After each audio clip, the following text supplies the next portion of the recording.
चैतन्य महाप्रभु कहते हैं कि महाप्रसादे गोविंदे, यदि महाप्रसाद आपके सन्मुख आ जाए तो उसको साक्षात जगन्नाथ जी का रूप मान करके ही स्वीकार करना चाहिए। लोगों की इतनी श्रद्धा महाप्रसाद में नहीं बन पाती है, ये देख करके और जान करके मुझे बड़ी पीड़ा होती। महाप्रसाद की जितनी महिमा स्कंद पुराण में व्यास जी ने कही है, उतनी पूरे लीलाचल धाम की भी सबसे ज्यादा महिमा महाप्रसाद की है। वो महाप्रसाद केवल ऐसे नहीं बन जाता क्योंकि वो जगन्नाथ जी के सामने पधराया है, नहीं, बड़े नियम हैं वो महाप्रसाद बनाने के। केवल ठाकुर जी के सन्मुख रखा है इसलिए वो महाप्रसाद है, नहीं। कभी महाप्रसाद बनने में तो मुझे फिर भी 4-5 नियम तो नहीं पता होंगे, पर कुछ पता है।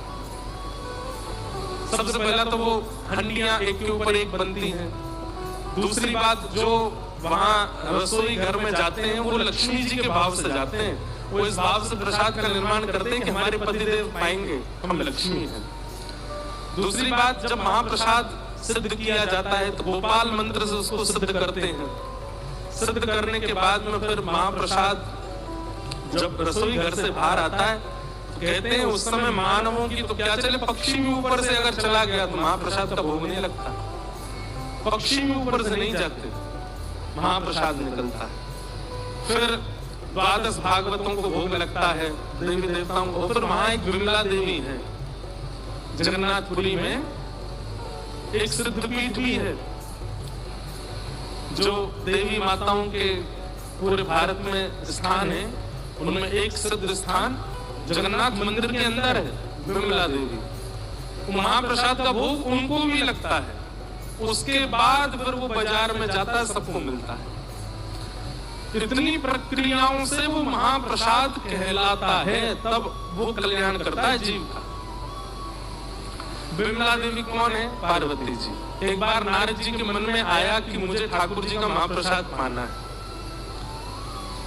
तो वैकुंठ पहुंच गए। लक्ष्मी जी महाप्रसाद बना रही थी। नारद जी ने कहा कि हे लक्ष्मी मैया, हमें ठाकुर जी का महाप्रसाद दे दो।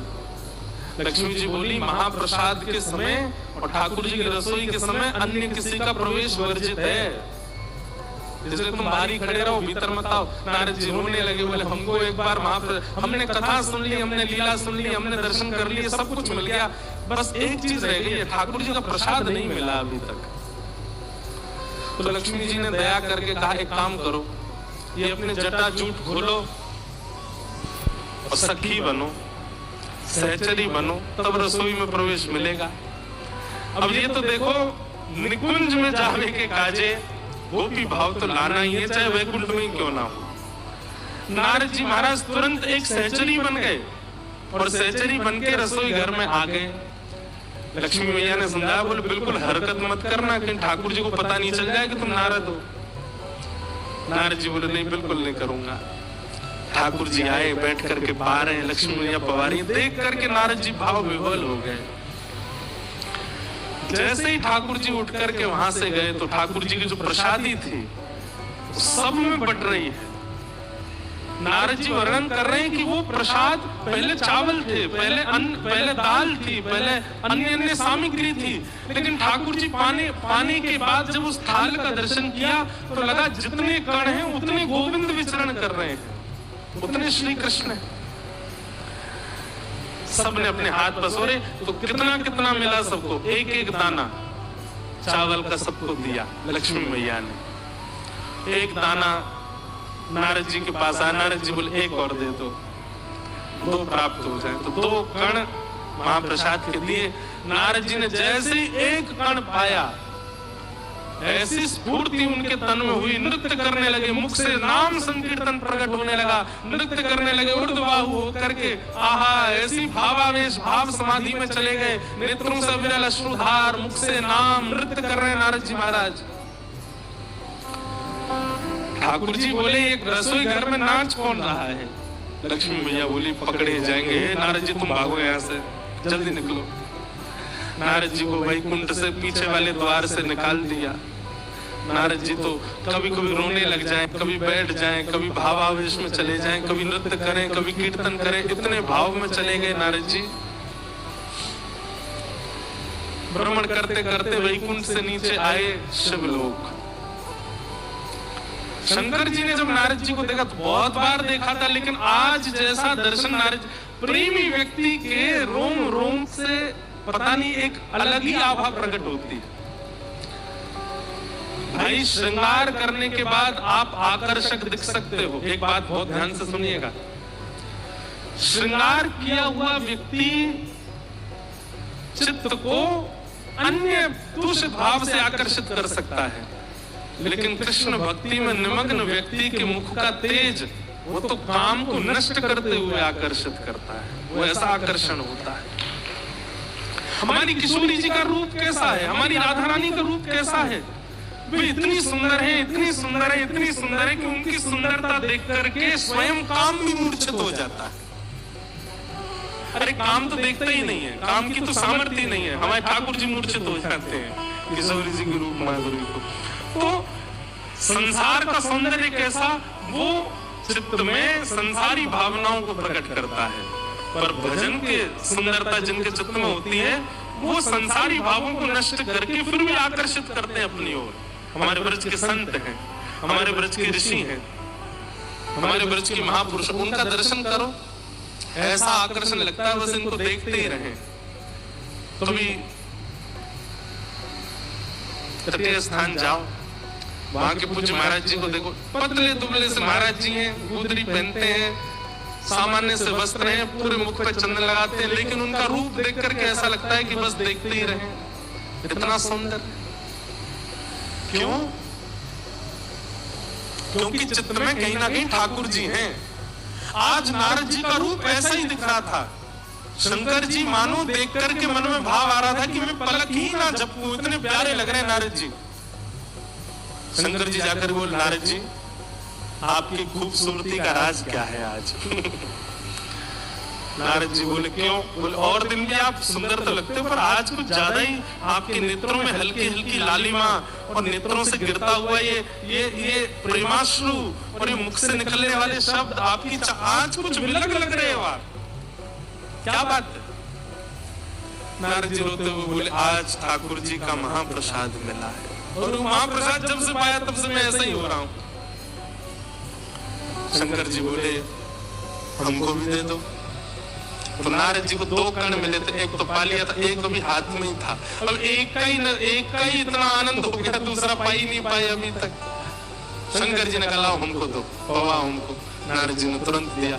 जैसे ही शंकर जी ने पाया, तो जैसे नारद जी हो गए थे वैसे शंकर जी भी हो गए। दोनों नाचने लगे, दोनों नृत्य करने लगे, दोनों के नेत्रों से अश्रु गिरने लगे, दोनों भावावेश में चले गए। दोनों को नृत्य करता देख रही थी दूर खड़ी खड़ी पार्वती जी। बोली, ये क्या हो रहा है? आज हमारे गुरुदेव भगवान और पतिदेव दोनों नृत्य कर रहे हैं। नृत्य कर रहे हैं वो तो ठीक, पर ये प्रेमाश्रु नेत्रों से छलक रहे हैं और मुख से ऐसे मधुर स्वर प्रकट हो रहे हैं। ये क्या हुआ? नृत्य करते करते शंकर जी तो भाव में चले गए, नारद जी थोड़े भाव से निकले बाहर, पार्वती जी को देखा, तुरंत गए। पार्वती जी ने प्रणाम किया, जय हो गुरुदेव भगवान, आज ये कैसी लीला हो रही है कैलाश पे? तो नारद जी तो बेचारे थोड़े से हमारे ऐसे हैं कि थोड़ी लीला तो करते ही हैं। नारद जी भगवान के भक्त तो भगवान जैसे ही होते हैं। नारद जी बोले, क्या बताएं, महाप्रसाद लाए थे हमने पाया तो हम भी ऐसे हो गए, पर जो बचा वो शंकर जी पा गए। पार्वती जी बोले, मेरे लिए नहीं छोड़ा? बोले, बिल्कुल, मैंने तो कहा था कि पार्वती के लिए भी थोड़ा छोड़ दो, तो माँ ने नहीं खा गए सौरो। पार्वती जी बोली, मैं बताती हूँ इनको। नारद जी बोले, हाँ अच्छे से देख लेना, जाओ। नारद जी ऐसे करते रहते, लीला ठाकुर जी को सुख देने के लिए करते हैं।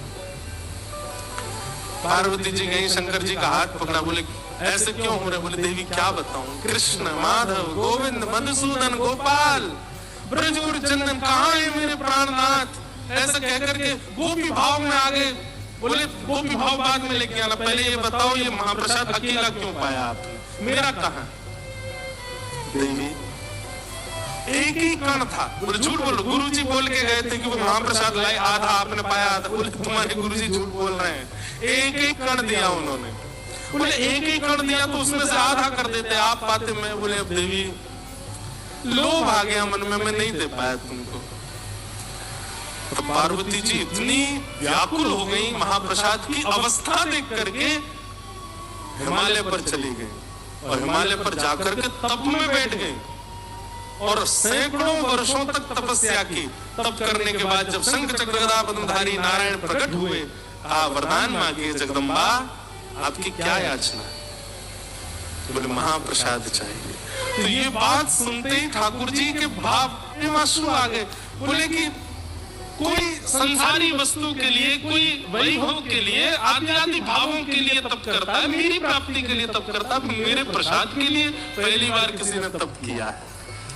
हम आपको आश्वासन देते हैं और हम आपको वचन देते हैं, कलिकाल में हमारा महाप्रभु जगन्नाथ का रूप जब लीलाचल धाम में विराजमान होगा, तब वहां का हमारा महाप्रसाद तभी बनेगा जब वो आपको भोग लगेगा।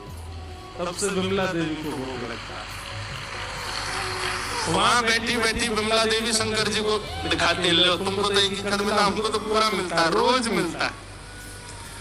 तो वहां शंकर जी बाहर खड़े रहते हैं ऐसे कि विमला देवी कृपा करे तो हमको मिले। तो महाप्रसाद ऐसे ही नहीं बन जाता है, उसके बड़े नियम है, तब जाके वो महाप्रसाद नाम कहलाता है। इसलिए कवि जीवन में यदि महाप्रभु जगन्नाथ जी का महाप्रसाद आ जाए, दंडवत प्रणाम करना, उसके बाद उसको सेवन करना, चावल मान के नहीं, अन्न मान के। अब देखो स्कंद पुराण में अगर जाएंगे ना, तो जगन्नाथपुरी में प्रसाद पाने के बाद हाथ धोने को भी मना किया है। स्कंद पुराण में तो ऐसा कहते हैं कि प्रसाद पालो, हाथ को ऐसे ही रखो, और थोड़ी देर बाद जब वो हाथ पे लगा हुआ दाल भात जब थोड़ा सूख जाए, तो वो सूखे हुए को ऐसे मेड़ लो, तो उसका चूरा जो आ जाएगा उसको पालो, बाकी बचे उचे को ऐसे सिर पे कर लो, बस। उसके बाद जब एक एक कण निकल जाए तब हस्त प्रक्षालन करो। इतने नियम है महाप्रसाद।